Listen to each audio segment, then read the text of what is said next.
ever thought about my responsibilities? Oh, Dick, what are you talking about? Have you ever had a single moment's thought about my responsibilities? Have you ever thought for a single solitary moment about my responsibilities to my employers? Has it ever occurred to you that I have agreed to look after the Overlook Hotel until May the 1st? Does it matter to you at all that the owners have placed their complete confidence and trust in me, and that I have signed a letter of agreement, a contract, in which I have accepted that responsibility? Do you have the slightest idea what a moral and ethical principle is, do you? Has it ever occurred to you what would happen to my future if I were to fail to live up to my responsibilities? Has it ever occurred to you? Has it?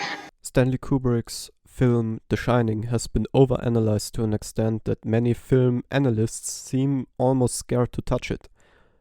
But not me. So what is the film about? Jack, his wife and his son are spending the winter alone in an isolated hotel in the Rocky Mountains. Jack is the caretaker there. He actually wants to be a writer, but he needs the money. The hotel turns out to be haunted. It was built on an ancient Indian burial ground, and we see images of Indians and gallons of blood all throughout the film.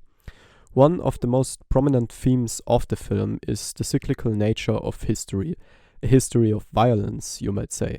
Jack gets obsessed with the history of the hotel by reading about it. You can see the book with the newspaper articles beside his typewriter in the novel by Stephen King. You can read a lot more about that. It's only a small nod in the movie.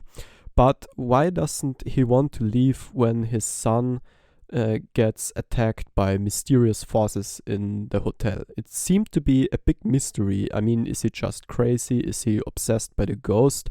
No, he has a very rational and quite familiar explanation. He speaks it out clearly. He cannot leave because he is the caretaker. He has signed a contract. He has to stay because he has to work here. He has completely internalized his identity as a worker and given up his dream of being a writer. The only words he can write now are, "All work and no play makes Jack a dull boy." Remember that in the novel by Stephen King, Jack tried to write a play, and his work as a caretaker has driven him mad. And so the violent history of America and of the hotel is destined to repeat itself, from the genocide on the Indians to slavery. Remember the racist slurs that Jack, as well as the ghosts of the Overlook Hotel, are using, and the fact that the only one getting killed in the film is a black man from the working class. And speaking of the ghosts, the ones that Jack can talk to are, like him, part of the working class. But we also see bourgeois ghosts, if you like, as decadent skeletons. And in the end, Jack seems to have achieved his goal after all, at least to some extent.